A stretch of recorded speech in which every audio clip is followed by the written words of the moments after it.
Well, hello everyone, and hello Greg. We'll go ahead and get started today on this episode of the Human Behavior Podcast. Thanks everyone for tuning in. Today's a good one to get into, and we're talking about deception detection, and in a number of different domains: people, machines, studies, all kinds of different stuff.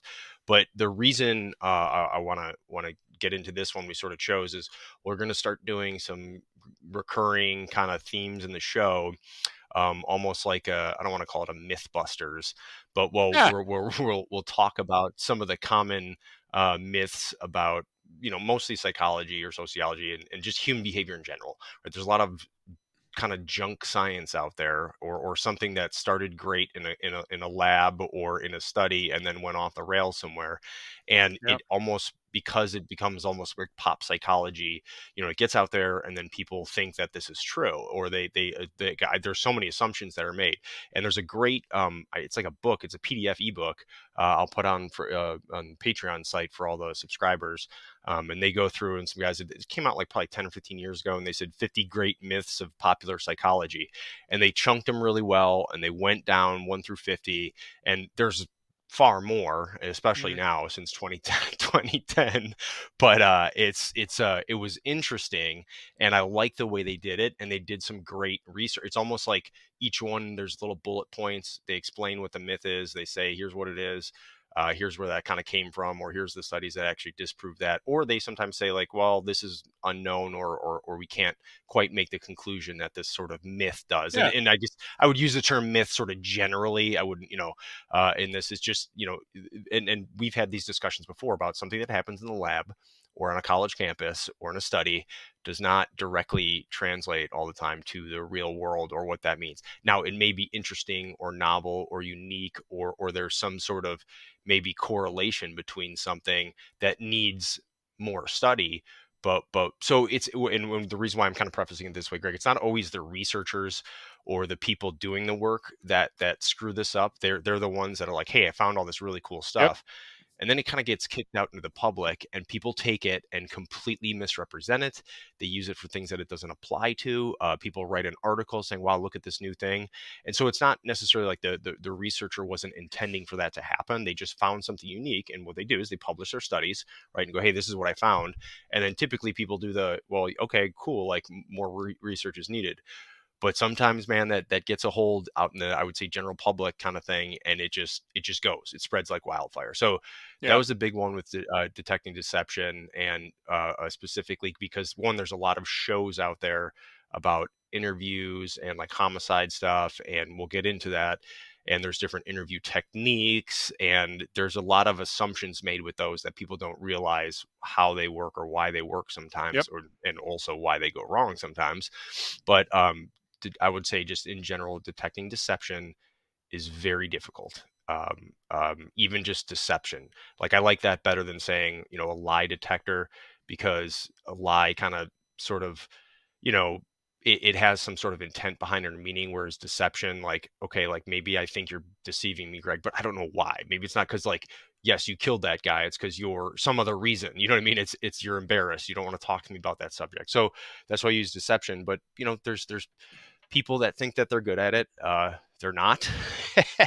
There's machines that think they're good at it. I don't think they detect deception. They detect something else that we'll get into it. But that's yep, sort of a quick intro of some of the stuff we're going to go over today, and we'll bring up some of the famous ones. Your buddy Ekman from the show Lie to Me. Well, I mean, it wasn't from that show, but they kind of based a lot of it on him. Who, again, it's a great example. If anyone's familiar with Ekman, we'll have this stuff on the Patreon site. But he had some great research, and then his studies that he came up with and his hypothesis was wrong, because you can't replicate it, and people still use it, even though 10 years ago some like graduate student at MIT like basically poked holes in everything that he did, saying you can't replicate these studies. So it's just it's an example for those who've heard of it. But I'm going to throw to you, Greg, about kind of deception detection in general, to get started before maybe we get to the whole polygraph thing. yeah, and holy crap, when you Sorry. start off with an intro like that. There's so much wonderful information. I wrote one, two, three, four. I wrote at least I 15 I things down here because we don't. Max was up early, Yeah, so I was been up exactly. moving Well, around for a couple hours today. So Brian and I are not only both on cocaine all the time, but we get up very early, hit the gym, and then by I the time we get to I the would be recording, Brian's I would like, be "What are we going to talk about today?" So you're I'd be amped. terrified to see you on cocaine. Oh Just my God, absolutely can you terrified. No imagine one that? should have you don't need uppers. That's true. You're not a guy that needs uppers. That's true. So no, and welcome everybody. But this is so good, and I wrote this down, and I think you should listen to it. And I mean that our listeners and our viewers, mistakes of fact with intent are called lies. Don't ever forget that. Right. So that key is where we start with deception detection. And I'll give you a random, because you know I love film.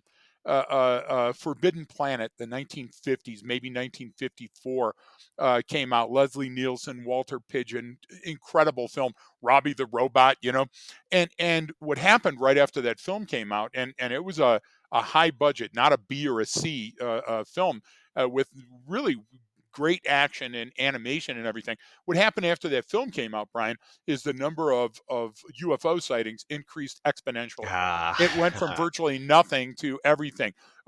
People started describing him as a saucer, and indeed, flying saucer is what was depicted in the film, right? So the power of suggestion is huge, and it's even huger, bigger, larger scientifically that's when it's a new word, by the way, it's a new word. when we're vulnerable. So what happens is that we believe stuff to be true that's street lore, that is Yeah. look, I'll tell everybody, do this. Think back to when you first learned about sex and who you heard that information from, and all of the lies and the, oh yeah, from the stork to the, to hide your kids, folks, to where the baby's coming out of, and how long the gestation period is and stuff. Those things are called street lore. Those things are, and I love myth, but myth comes from mythology. Go look it up. Yeah. And what happens is there's things that are hard for us to explain, so we go Mhm. to an alternative method of explaining them. And the alternative method is generally accepted in a small group, and we call them now like rumors or gossip.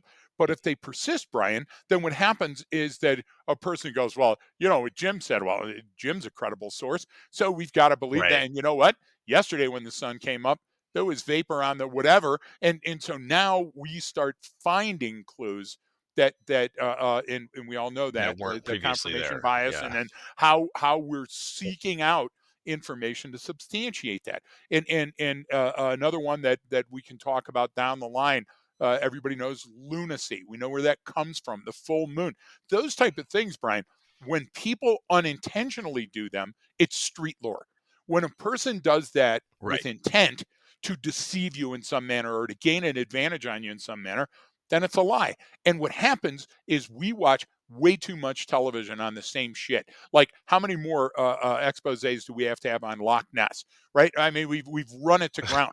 But with a homicide, that one homicide will spawn 9 different shows: the cheerleader murders, Yeah. the Midwest cheerleader murders, who'da thunk the boyfriend done it, in all of these things, because we love gore porn, we love homicides. Why? Because we all know that that's the thing we can't escape. We can't escape death. And when we see somebody that is in a situation where they were led away from life in some suspicious manner, then man, we start. And those shows are an hour long, Brian. They could be 3 minutes long. They could be Yeah. 3 minutes long. So what You do? They go, the janitor that lived down the lane. Then they go, well, well at the well airport we found a the car. Holy shit, the other thing is, and it just to kind of caveat what you're saying with the different shows that come out, because they make a show on it, Yep. it's typically because it's remarkable, it's unique, it's a different case than what's normally happens. That's why you're hearing about it. That's Yep. why it has a, you know, three episode or part series or something like that on Netflix. It's because it's such a unique or different case Precisely. that it's worthy to comment on. The other 99% of homicides are the Right. someone gets angry and kills someone that they know. Yeah. I mean, it's like But it's you simple. also know that once they have identified the one that had that strange twist, that had that unique thing, what they'll do now is they'll come at it from different angles. They'll come at it from the school teacher, or from that it happened at night, or who'd have thunk that fishermen can be this violent. And so what they do is they do what the cooking show's done. And you know I love my cooking shows, right? But the cooking Yeah, shows have yeah. jumped the shark. There's only so many ways to poach a fucking egg. And so what happens now is they've got the Buffalo Grudge Match, and they've got the barbecue, Outback Yeah. Hammer We're Homicide. gonna we're gonna pair up someone who's never R- cooked before with a chef, and then we're gonna exactly. have, like, the Yeah. dogs, and then the So dogs with bees in their mouths, and then, you're like so spot on. Great Simpsons reference. But the problem with that is that every homicide show on television shows horse shit, wrong stuff, just like the cooking show, showing the worst of. Come on, we know better than that. All you got to do is open a book. All you got to do is go online. But it's interesting, and we love seeing people at their worst and vulnerable. So why do I say that the homicide shows are wrong? How many times have you seen on a homicide show where they stick a camera in somebody's face, and exactly this happens? The nightly local news does this all the time. They take a neophyte that has no idea about television or facts or anything, and they stick the. So what was your neighbor like? And they don't know. They don't fucking know what their neighbor was like. And what happens is Yeah, they'll say, "Look at how this person acted in the interview room. Look at how they acted at the funeral." Brian, yeah, you and I have seen more dead people than alive people, and we've been around both homicidal maniacs and normal, clinically, people that had to use extreme methods, including homicide, to get out of a nasty situation.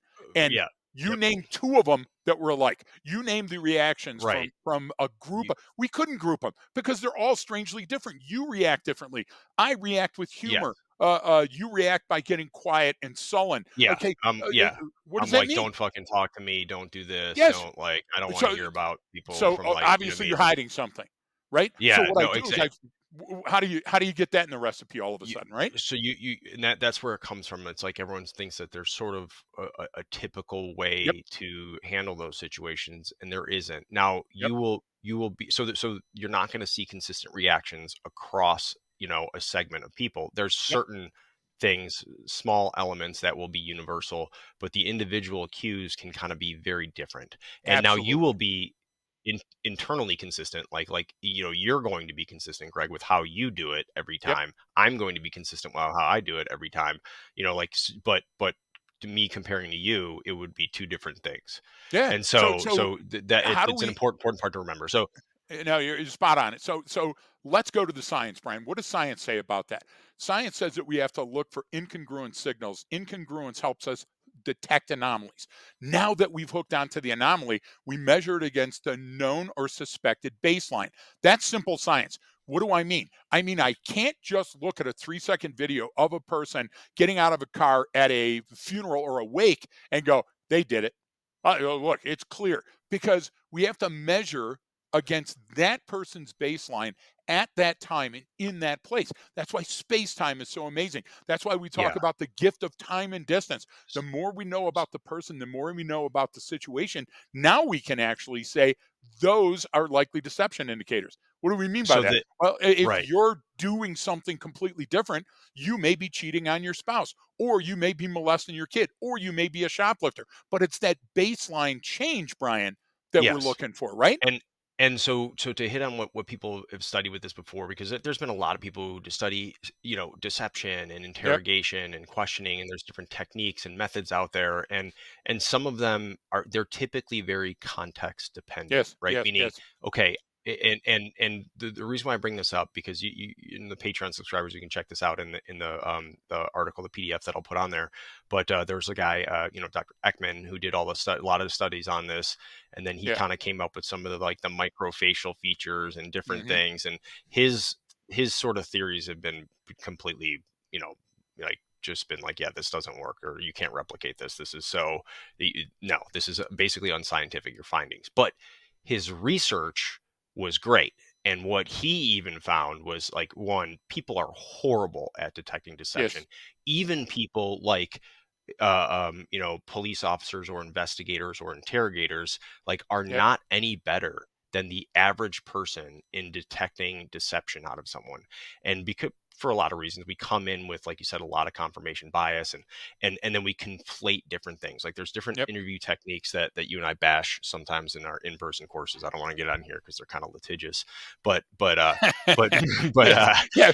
They're wrong, but they're litigious. They've got money. yeah. Yeah. So We'll but shut the up. the idea is, well, a lot of times they're meant for a specific context Yeah. and may work in that context. Yep. However, if I do that and I'm right and I use this method and I catch you, Greg, or I get you to admit fault or admit, to a homicide, and that works for me, that's my go-to now. And I will Yes. jam a square peg into a round hole. Every People time do because you won confess the first to time. things Yes. that they didn't do. And Yes. it happens. It happens all the time. And so that's the big thing that humans are not great at it because Yep. like you don't know where that's coming from, you don't know what this person's doing. And I had a random encounter. I just thought of this actually when we were I was driving somewhere, but I was like in a rush and I had to stop, get gas, I'm gonna grab something to drink, and then like I was kind of in a sort of a sketchy area, and like I kept looking out at my vehicle and looking what's going around. And when I went up to pay at the cash register, the attendee, the guy working there, was like, he was all over me. He was like, Yeah. "Hey man, like everything good?" Like, "Oh yeah, all right." You seem kind of nervous or something. Like he was getting nervous, thinking like I was about, You're gonna because it jack them. looked like, Yep. Yep. well, that, or like I was fleeing something, you know what I'm Right. saying? But I had so much going on in my mind, and I was just trying to get in there real quick, and I was looking out the Yep. window, and there was people coming in. It was like one of these odd places that I didn't really notice, like until I got inside. That I was like, oh man, that's Yep. probably not the best place to stop. So I was trying to be quick then too. So this guy's like, They're adding this up. guy, Boom, boom, boom. so He's seen it he's before. Come on. oh, because he sits there every day and sees. He Yep. has such a great baseline for a behavior at a gas station. You know what I mean? In a Yep. convenience store, he sees every different type of character of people, and so he was pinging on me, doing confirmation bias, fundamental attribution error. Like, hey, did this dude just commit a homicide and he's fleeing the state? Because it was like right near a Spot state on. line too. It's like, it was So, one of those things where it was just like, but it just reminded me of that. It's a perfect everyday example, yep. where we get that wrong. I want to resurrect Ekman. Ekman is a great man, a great thinker, and he came up with some wonderful hypotheses. And during hypotheses testing, some of the stuff worked and some of it didn't. And just like a person that unknowingly follows that false clue and creates something from it, and then only to be dashed later on. I mean, that's what history shows about science, right? Hey, Pluto, it's a planet. It's not. Well, with Ekman, the problem is I don't want his record to go downhill for all the good stuff that he did because a couple of Right. things that he did are completely unfounded. But let's do a limited objective experiment, Brian. And I can't use you because we're talking about relationships, right? And so I would ask everybody in the audience, what is the longest relationship you've been in, whether it's dating or casual or a marriage situation, and did that end with some deception, subterfuge? And if it did, how long did it go before you figured out you were being lied to? So now Yeah. hold that here, Brian, holding up my left hand. And on the right hand, you've got an hour in the interview room before somebody asks for an attorney to get them to tell you everything about that. Now, listen, interview rooms are great, but you know what they're good for? They're good for tying somebody to a story so we can impeach their Yeah. testimony later. And that's the greatest way of finding out if your kid's lying or if your spouse is lying, right? So now if we go back and we look at that and go, wait a minute, I was fooled for a good long time. Why? Because everybody lies. Now, everybody lies. They Everybody. lie about things to save face. They lie about things to get away from things or get away with things. What's the difference between getting away with and away from? I don't want to talk about that right now, Brian. So I go, oh, yeah, it was a great show. I'm lying. It wasn't a great show and I hated it. But you know what? I want to go to the water cooler and get my Yeah. bagel and go back to my room, right? Yeah. Or I want you to believe that I'm really in on that because I want to gain an advantage with you. It's totally different things, but we all do them. And we've even categorized them, Brian. We go, well, a white lie is okay, and it's Right. okay to lie about the problem is that when we start going to methods of detection, it all goes back to that Salem, Massachusetts, Remember the witch? Yeah, the witch Okay, trials. so okay, does the witch float? Well, witches are notorious lighter than water, so that one will float, which means she is a witch, so we kill her. Or she's normal and she drowns, and we go, oh, thank God she wasn't a witch, but she's dead. We all come to those Y same yeah. unscientific outcomes, and we rush to those. Why? Brian, you talked about it. When that dopamine gets released, when you get that caper and that person does confess and you get the answer, you can I tell you a story about repeat performance? So early on in my career, we had a situation and the parents were believing the kid, and the kid was a known liar and the kid was a known thief. And they had come into the office and they were talking to everybody. And I go, we got to get this kid to divulge that he's been lying to his parents. So I put a riot helmet on the kid and I had him sit next to the copy machine. And I already printed up a piece of paper that said he's lying. And so in front of the kid, I asked him just a couple of perfunctory questions. And I said, listen, I want you to tell the truth to each one of these. Do you understand? Yeah. And on the one that I knew that he was lying to his parents about, I pressed the copy machine and it came out and I showed him and I go, look, you're lying. The truth detector, you know what I'm saying, is showing that you're lying. And the kid started sobbing. He looked at his parents and he goes, it was Billy and Jimmy and Tommy who were there. And we laughed it off, but it worked. So probably 11 or 12, and I'm not proud of any of this, folks. 12 or 13 years later, maybe 11 or 12, I was in Colorado. We had a situation where the kid was alleging stuff and the parents were believing him, and it wasn't true. There was zero evidence. As a matter of fact, there was a bunch of evidence contrary to that that demonstrated that the kid was using deception to get back at this person. And so we were in my office, and I happened to be the interim chief of police at the time. And the way my office was set up is I could type stuff at my computer. Remember the old days with the big monitor and stuff? Yeah. And when I hit play to save room, the printer was out in the lobby, but it would go straight to that printer with a cord that came in. So we had the kid come in and I go, hey, we have the voice stress analyzer, it's been tested. So what you're going to do is just speak in a normal voice. I'm going to ask you these control questions. It was all a ruse, Brian. Every bit of it was a lie. And it came up, he's lying, he's lying, he's lying. And I showed it to the kid, and the same thing. They turn to the parents and they go, okay, you're right. It wasn't an abduction. They ran away. This is what. Now, listen, I used those extreme methods twice in my career because the first time it worked. And even though it was a joke, it was practical because it was unscientific. We all knew that it was a ruse. And if the kid would fall for that, they would fall for anything.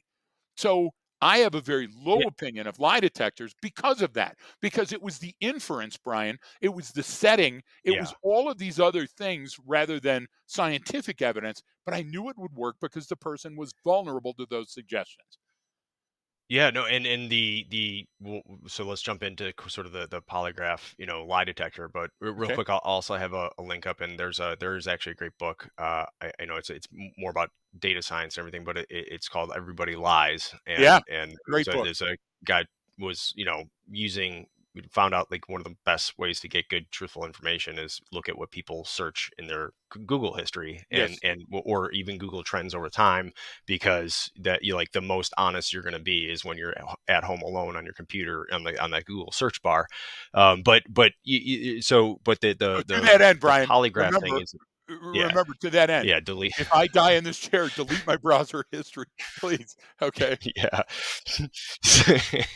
So folks, no one needs I'm to not see that. nice. Um, but the so the polygraph thing is a great one. So that anytime people have asked me about that Yeah. or my thoughts on it, I just flatly say there's an absolute reason why it is not admissible in court. Right? Right. There's a reason why you can't use that. Now maybe there's other reasons to use it. It's not that Yeah. it's just completely unnecessary or not needed or junk. Like you can use that kind of like you did, but you didn't even have a real one. It was Nope. just It a was all a ruse. lie, But and it worked but so flawlessly because of it. It was a parlor trick. You know. so what is that then? What is the Yeah. polygraph and what's the purpose of it and what can like what I mean? Because I think there's a lot of misconceptions about it too. Yeah, and I want to tell you that there are a couple of states that allow the results of a polygraph test. 5 or 6: Alabama, Okay. California, Florida, but it's in very specific wavelengths, a very laser focus. And for example, the government can also use it in certain ways to determine your security clearance. But Yeah, you folks, need background. Yeah. exactly. Go do the research on that to find out. So, for example, I had both Michigan and Colorado. as my law enforcement, and then federal time with other agencies. And you know what? We never used it. I have almost 30 years in law enforcement, and never once on any caper that we used ever did we use a polygraph. Now, the two times I used it as a ruse, it both worked because of the suggestion. So, a real polygraph machine, lie detector, is the lesser, more often used but less scientific name, let's call it. It provides a continuous visual record of your physiological activity. So, whether it's your blood pressure, your respiration, your skin conductance, and all of that is put on a chart. And then guess what happens, Brian? A human trained as an examiner Yeah. determines what that means. So didn't we do that once with bones on a car hood? Haven't we done? And I know I'm being a dick, folks. If you're a polygraph examiner, but I've got a very low opinion of charlatans in general. And if you can show me where there's science to back it up, then I'll go with it. But there's Well, not enough that's science to be admissible in court, Brian. So I have a problem with it. And I think that's okay. That my personal opinion is that while they may offer helpful clues, why do we not believe that the lie that we think we're indicating is actually anxiety? Do you remember in 2013 or whatever when we did that thing after Ekman with the anxiety detectors at the airports? Are they still there, Brian? No, they took them out because they were yeah, giving false positives because people are anxious when they get in line to go through TSA. They're anxious when they go to get on a plane. You see what I mean? I just don't believe it's a yeah. scientific threshold yet. Well, I've even seen, polygraph examiners get, sort of interviewed and they're, and they even say it. They're like, well, Yep. yeah, it has a lot to do with the examiner and how you do this. Well, it's like, okay, so it's not the machine is what we're saying. Like even they're saying it's not the machine, it's the person administering the test. It's like, well, And what do then we know when a what's the human what it then determines anything, well, then, right? yeah, that's what I mean. It's like you can't really, that then how scientific is this? And Yep. so, like you said, it's a measurement of different physiological factors. So it can show Yes. physiological arousal, right? Your increase in heart rate and It's an respiration, arousal detector. like skin, like your how much Yep. sweat and stuff like that. There's a bunch of stuff you can do, but again, it comes down to why someone's being deceptive. You don't always know, or maybe they're anxious, and those things can get conflated very easily. Yep. And so it kind of goes back to what you were talking about. Well, you want to get someone's story and what they said to see if that changes, to Yep. see or what they leak out, because a lot of times, and I'm using these shows as a reference that are Yes, on. of There's a course. million documentaries and there's all these interviews and there's different techniques that people use, and a lot of them are successful because they know going in to the interview that, all right, this is likely the suspect. There's no one else, right? We think it's them. We have all this evidence, but it's all so circumstantial. If we can get them to leak out some other piece of information that can tie them to the area, then we'll know. And you'll get all kinds of stuff. It can start with the no, I didn't know anything about it. It's like, well, then, yeah, no, I heard. Well, yeah, no, I was there, but I didn't go into the convenience store. I was here. Right. And sometimes it's someone lying because they know the person that did it, and they don't want to say anything, but they Yep. they also are somehow culpable in some small way, whether they were there or whatever. So they're trying to make sure, like, okay, well, I don't want anything to do with this because I don't want to get in trouble, but I don't also want to rat this person out because then I'm screwed, that it, Yep. so there's all this stuff going on in there, and it's, you can't really effectively measure that on an individual, and then or come up with certain, you know, you can't really extrapolate enough quality information out of there to make a good, like there's deception indicators, right, Yes. but I don't know why you're being deceptive, right? If all of a sudden you have a Right. lack of episodic saliva and your hypothalamus heats up, because there's different reasons why that stuff happens. You have those physiological responses, and it's kind of like one of the best ways I saw it described, which I like, but it's sort of like a fight between your prefrontal cortex and your limbic system, Yeah, of because course. your prefrontal cortex will lie all day long. That's your, Yep. some people call it your lying brain, right? But your limbic system, your primitive brain, knows what actually happened. So it's going like, wait, what's going on here? No, we were there. What? Oh shit, are we in a survival situation? I'm going to start Yep. kicking out some catecholamines here, a little bit of cortisol, maybe a little bit of epinephrine to kind of help you through, because I don't know what's going on here. This is danger. This is bad. bad, you know, but that same stuff might happen when you're just anxious and you haven't slept for a few days Yep. and traumatic happened, so you can have all of these different physiological responses for different reasons, which Yes. produce a false positive or a false negative even too. I mean, Exactly. you'll get some. So So, I so just let's think go to the law and let's the, go to science because you're spot on both. So let's go to the law. Circumstantial evidence has solved more capers than any other form of evidence ever, and it's always leads the jury or the judge to show them the story from real the quick, beginning. can you kind Yeah, of define like circumstantial versus direct yeah, evidence, like yeah, that yeah, kind of yeah. thing? So if I don't have an artifact or a piece of evidence that I can hold up and it's demonstrable, so I say these fingerprints go to that person, this blood goes to that person, and both of them were found inside the body of the decedent. Something that's correct and it's linking and it's Yeah. science based. Okay, Or a and then we have video the of something video like, hey, of yeah, of yeah, the yeah. homicide in progress, and you turn and smile at the camera. Okay, those are so rare, they're like hen's teeth. But circumstantial evidence means that, hey, your cell phone pinged in the area, and we have this ATM camera that shows what appears to be your vehicle going by. And then later at the Walmart, you used your credit card, and then the person was dumped in an area that you used to go hunting or climbing at. Okay, Brian, those things would add up to demonstrate to a reasonable person that this is most likely the person that committed it. And more people are in prison on that. And do we get that wrong? Of course we get that wrong. But it's so rare that we get it wrong that the Innocent Project doesn't have thousands and thousands of capers. You get it? Okay, unless somebody really lied or put their thumb on the scale, it's a rarity. Right now, somebody at home that's a cop or a detective is going, "Oh, you guys are full of shit because I use the polygraph all the time and I get the best confessions and I use this." Look, the reason you do is because you got a great caper. You got a slam dunk. You got a shoe in. You got one of those capers where the evidence and interviews and everything went well. And that's why you're getting to where you're getting, because there are things called unsolved, and they're unsolved largely because we miskey pieces of evidence, or the person knows when to invoke the what is that Friday call the attorney? Yeah, yeah. You get what I'm trying to Sh shut the f shut up the front Friday, right? yeah, yeah, yeah, And why I that's mean that, is look, I'll give you a deception indicator that I ask everybody to go and try to debunk on your own. Brian, and all the times that I've dealt with human beings in and out of police work in my own life, I know when a person's crying and that it's genuine, and I know when a person can't generate the tears. Now you're saying, yeah, but there's actors that can cry on cue. Yeah, I got it. But again, what is the context and relevance of that crying? But when all of a sudden somebody's going, oh, and Tommy and Billy were there, and they're doing the act in the interview room now, and no tears are coming, tears are easy. Brian, yeah. I cry 4 or 5 times a day now. I'm just a mess, right? And Cry I myself always to get sleep every tears, night. Yeah, exactly. And your immense pillow. But I get those tears that are just coming down all the time and they're hot and my eyes get red and everything else. Watch how many times that you see a person where they're doing the convincing body motion, but you're not getting those reactions. You're getting a red face, of course, and they're pushing as hard as they can, but no tears are coming.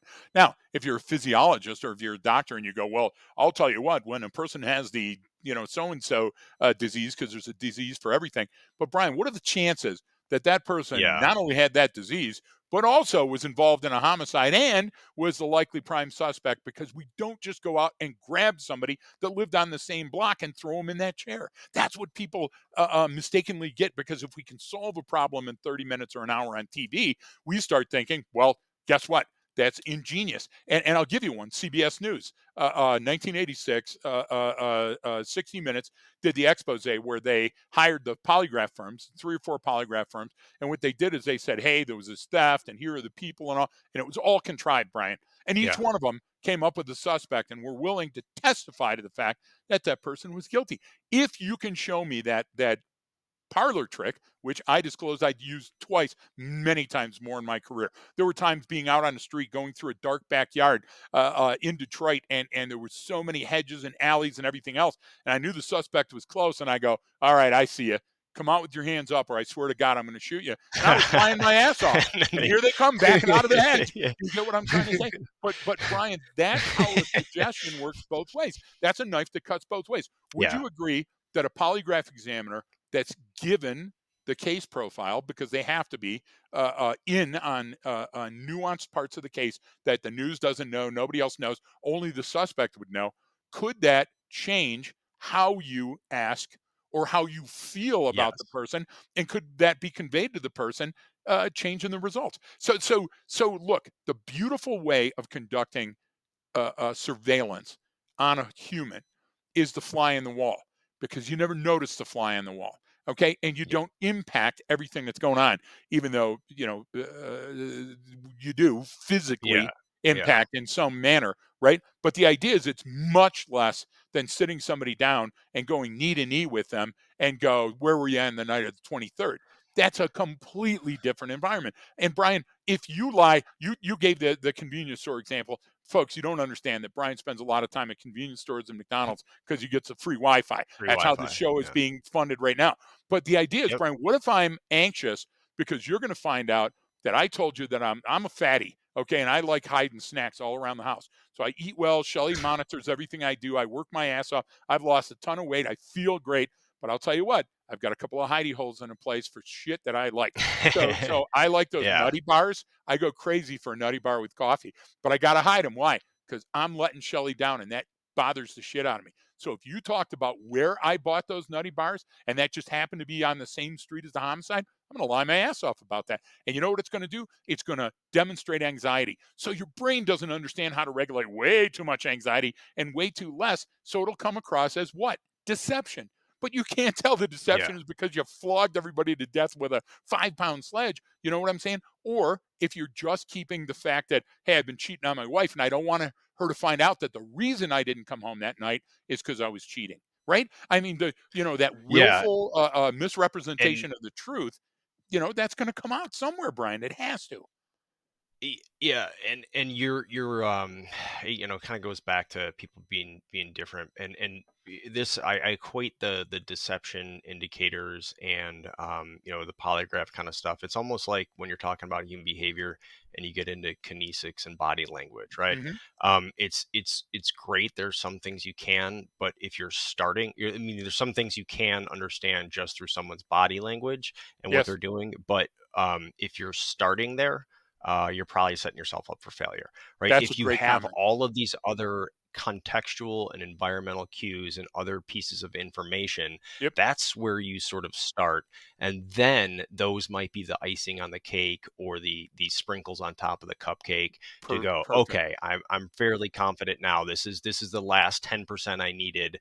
They're clearly being deceptive. You know what I'm saying? Like Yep, you're picking up on something that's happening, even if you can't quite clearly articulate it. Like why would they? But again, you're sort of tying it back to knowns. So you're right. always starting with these knowns. Here's what I know, and then I can compare the unknowns versus the knowns in a sense. It's like, well, I don't know about this, and Exactly. this is what they said.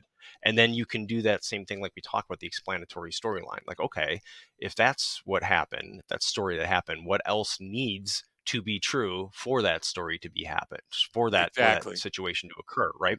And then you can go back and be like, well, those factors weren't there, so it's unlikely that that story is true. And Yep. again, you don't always know why, right? And I the other thing that people really get into is it goes back to we always like to say like most people want their say, not their way. Yes.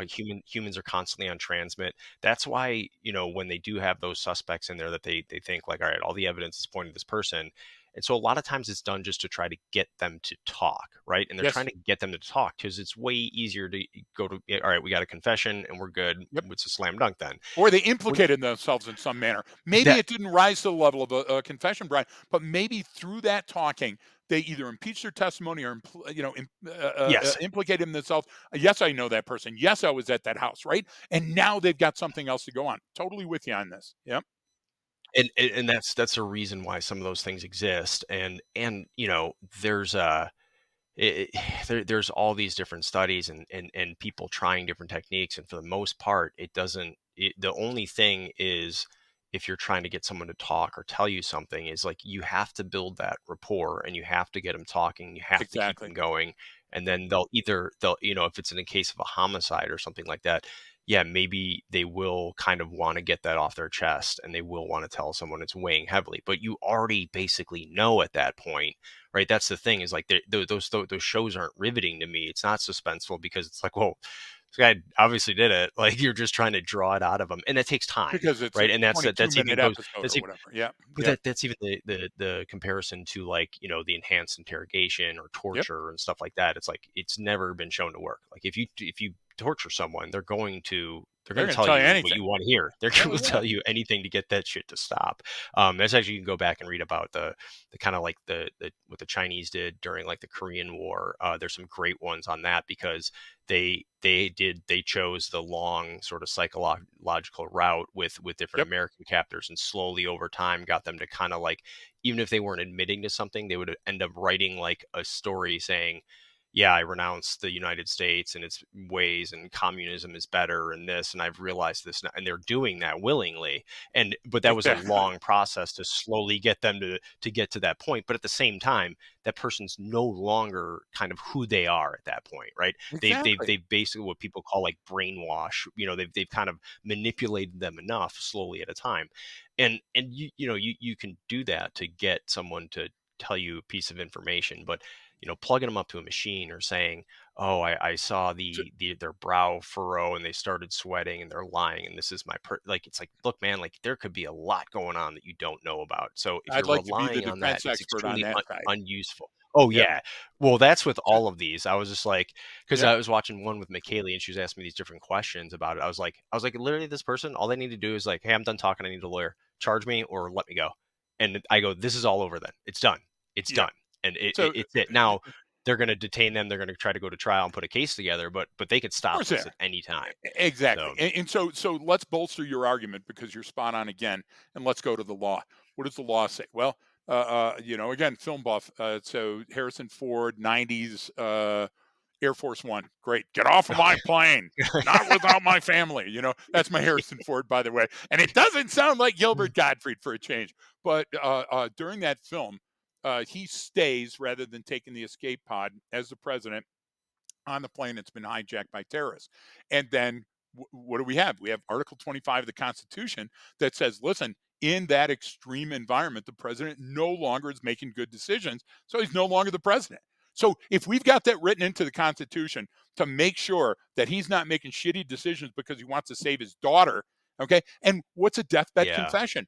Deathbed confession is a legal opinion that says, listen, this person knows they're going to die and they're going to confess about it. So we're going to admit that in court. As a matter of fact, it would be hearsay evidence, but it rises to another standard. So if that person, I want to get something off my chest. Yeah, I'm sitting there with blood. I just killed my old lady. I lit the house on fire. I did all these other things. I'm going to tell you anything to get out of that room because it may be the last time that I see freedom.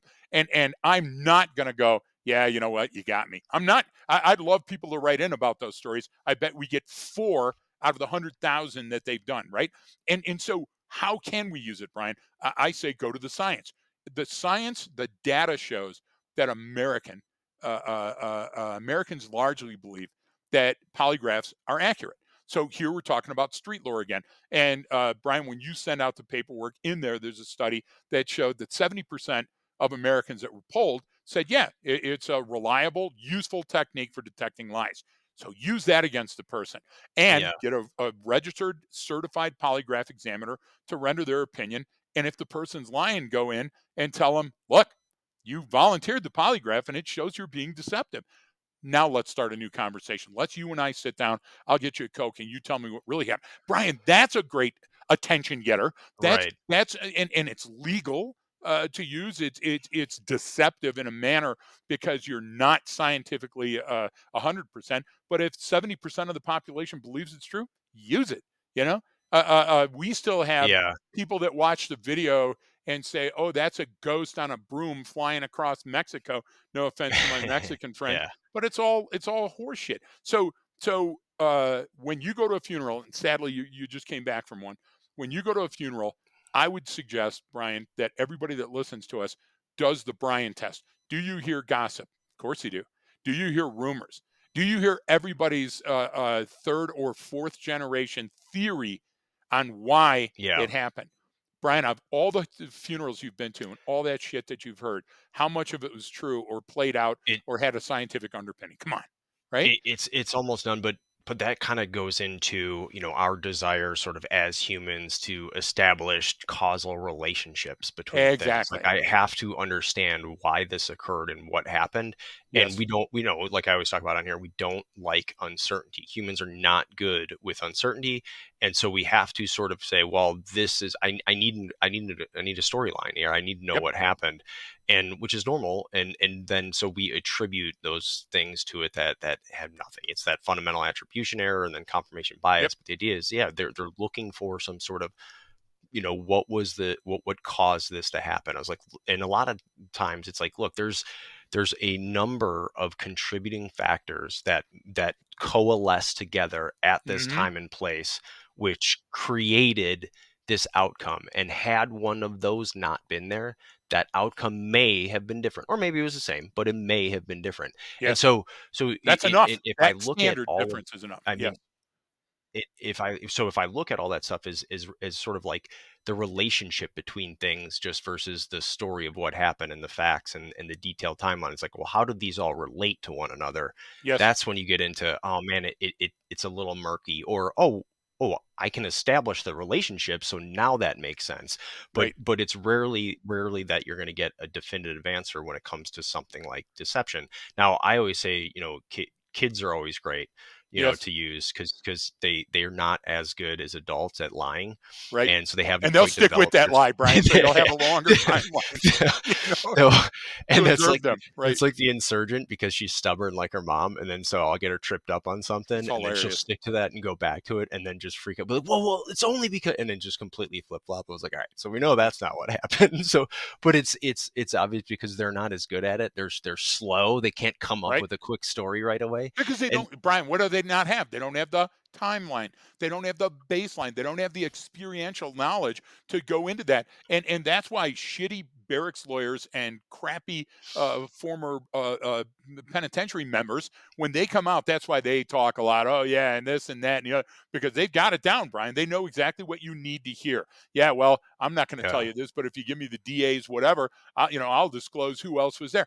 Brian, they're masters of it. Your kids aren't though, and it's Yeah. fun Well, because then you can I play was with that a little bit, just right? say I was a great barracks lawyer when I was in the Marine Corps, and people Oh would my say stuff. god. I was like, "No, that's a violation of US UCMJ article, whatever." And I just make something up. They're like, "Wow, I didn't know that." And I was like, "Well, it's because it's not real. I just made that up." They're like, "Oh, you were really convincing on that one." Poke, poke. It's like, Oh my god, that's horrible. so, Well, let's do it this way. Let's go back to science for just a minute on your okay, hypothesis that you just threw out.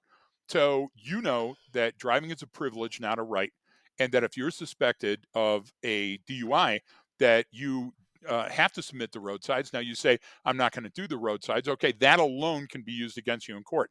Now you have the choice between a breathalyzer or a blood test. Okay, and in some instances, like an accident, you don't have a choice. I choose.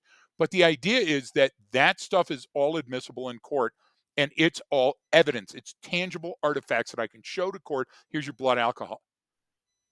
When we talk about a lie detector or polygraph, it's voluntary. Well, would you take one?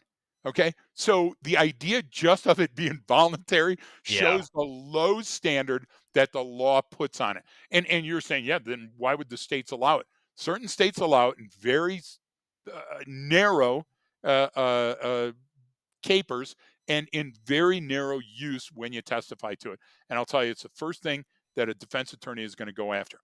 Try to get the defense attorney to go after the blood test results. He has to go after the alcohol swab, and the officer wasn't trained, and it was dark that night, and the 50,000 blood tests the hospital did in the last 24 hours, some of them were messed up. You get what I'm trying to say? That I have to build that yeah, moment of doubt into the jury.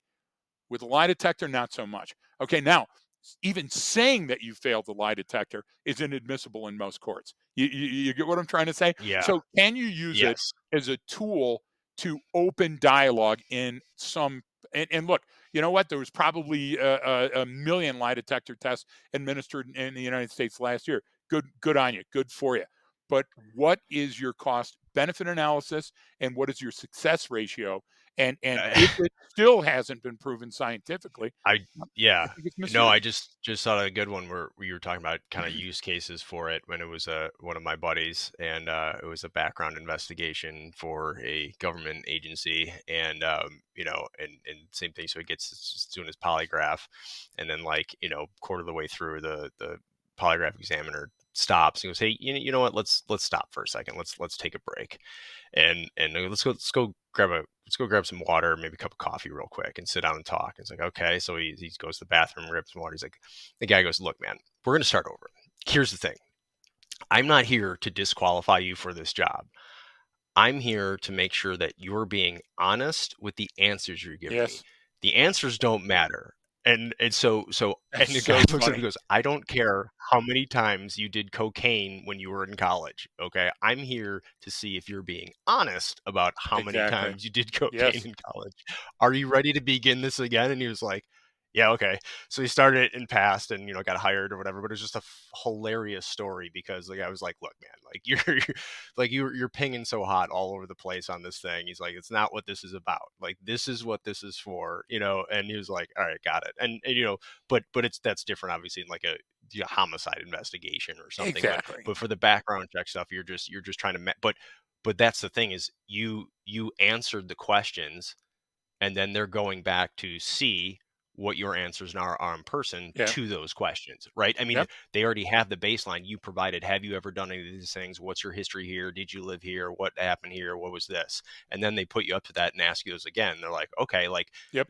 are you matching up or what's going on here to see if Ex- there's a difference? So Baselines again, again. you're Right. you're measuring it. You're using Yeah. it as a measurement tool for a specific purpose. So I Yep. just like it's one, it's a funny story, but it's also No, it's kind hilarious. of how you can use this stuff. So So we'll um we'll give that to in a very controlled context that everybody in the audience will understand. So my son Nico was the master. So Nico, go brush your teeth, come down. We'll say our prayers. Time to go to bed. And so Nico would go up and dick around with his Legos, or he would build something with one of his things. And then I have to yeah, yell at him. And then finally, I had to start walking up the steps to get him to do something, right? So then it was like, bring me your toothbrush. And he caught on immediately that his toothbrush was dry. You're lying. You didn't brush your teeth, and then he'd sulk back upstairs, brush his teeth. So then when I asked him, bring me your toothbrush, he'd bring me the wet toothbrush. It's just dripping, water dripping all the way down the stairs. I yeah, go, okay, now breathe. And he goes, what? I go, breathe. Let me smell your yeah, breath. And now you learned, hey, to put the two. Nico was fighting every step of me being the dad in the situation by if he would have just brushed his teeth, he would have got over within a minute and go get back to play. But he had to go yeah, through all of these steps to deceive me. Okay. So the great thing was it was easy because I could see the pattern of deception and I understood the why. Okay. So yeah, if you get the how, the why becomes so much more evident. And people don't, there's no investigative agency in the United States that just throws, census is hanging on the wall and they just throw a dart at the census and go, it's this guy, Juan yeah, Johnson. You know what I'm saying? yeah, He's the murderer. There's yeah, got to be evidence that inculpated you in some manner at the beginning. And could this be a way? Yeah. But stop believing in the shite and go back to the science. How many blood tests are inconclusive? How many breath tests are inconclusive? But then how many lie detector tests are inconclusive? I just say weigh that. And yeah, again, Brian's goal and my goal is not to poke fun at you or poke you in the eye if that's what you do for a living. But we're just saying, in the greater scheme of things, that is only one small part of the entire investigative process. And we just don't spend a lot of time adding credibility to that. I give it the same amount of credibility as the insider threat testing that I have to do to keep my security clearance.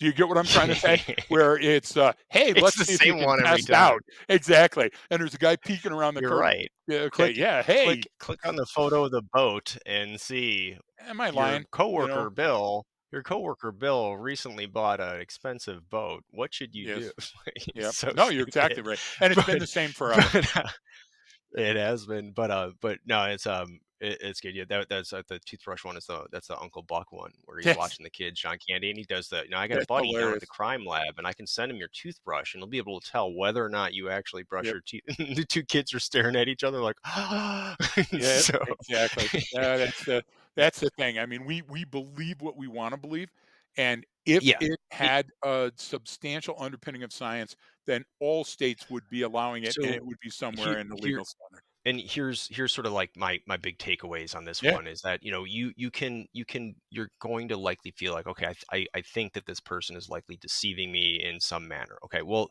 it don't rely on some nebulous or subjective, indicator. Go Yep. on what you know about the situation and then compare it to them.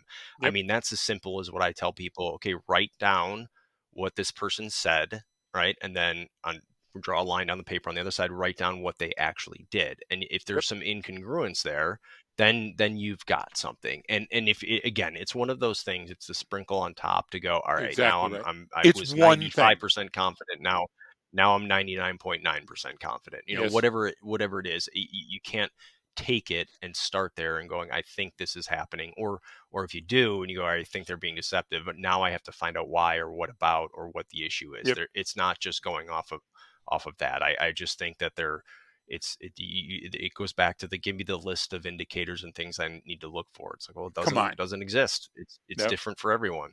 And I so say throw when out the Brian. I say throw out the incongruent standard. For example, unless you're a surgeon that's on call for a hospital, you don't have two phones. You have two phones because you're being deceptive. If you've got a phone for the detective bureau and your personal phone, that's a different thing. Where right, a work everybody in phone and that personal situation phone, some has that. people You has see? that. Yeah, yeah, Okay, because you can show, you can demonstrate that, hey, it was a part of the thing that I was issued. So don't get suspicious. But all of a sudden, if you're a street thug and you don't even have a job, but you got those two phones, something's wrong. Well, what's the next thing? Check your fuel. Okay, fuel costs different money, so the money doesn't help, but the gallons of fuel going back and forth to work don't change. Now, right now in Colorado, that would be different because the bridge is out, so it's 7 hours yeah. instead of the hour. Yeah, but listen, if you're just going to work and coming back, and all of a sudden your times are off, and then I look and you're getting 3 times the amount of You're gas, filling up with you're doing gas more. Yeah, you're doing a yeah. meet me, eat me, Something else, you're and going those, somewhere else. yes. Yeah, So the idea is those are tangible, and those are what we talk about as artifacts or evidence. Artifacts, the thing I can hold up; evidence, the thing I can point to and say, "Take a look at this. This is very demonstrative that somebody's lying to you." And then you come up to them, you go, "Why are you using 3 times as much gas?" And the person goes, "Okay, well, I got to tell you, I still been visiting Dad at the hospital. That fits." Okay, I got it. Hey, I'm sorry that I asked you about that. You don't have to lie about that. I'll drive you with you next time, right? So the idea is that the difference between a mistake and a lie is intent. So if you remember right. that starting off the bat, there's a lot of evidence out there that you can get to without this electronic chicanery. So I'll again, like for the Patreon folks, I'll have that PDF on there. You can take a look at, and we'll jump into some more of those in different Yeah, episodes. I think we'll kind of keep this as a recurring thing of some common myths because there's a bunch out there, but I kind of want to categorize some of them and do them together. You'll see for those listeners who subscribe to Patreon, like this is, th- look at the science and what really happened, and then what's cool about it is you get to kind of see the quantum leap of logic that yes, occurs where people from outside that who don't know that or weren't part of that study or weren't in that field go, oh, I see, then that must mean this over here, and it's like and that's where things go off the rails. yes, That's where it goes completely off the rails. What happens in a lab or in a controlled environment or in a study is not directly, I can't directly conceptualize that in every single encounter that I'm in, yep. right? It's not necessarily true. It's only within those given parameters or those um, give, given factors that were involved with that. So it's just to be careful with any of that stuff. So I think that's a good spot to end on, Yeah. Greg. I mean, we covered a lot with the different deception Well, let me detectors, just but throw a um, challenge out to the yeah, audience. In the next 24 hours, I want you to use the Gregism, electronic chicanery, but you have to say it to somebody in the course of your day, and you'll get a smile. You'll get a smile. Trust me. On that note, thanks everyone for tuning in, and don't forget that training changes behavior.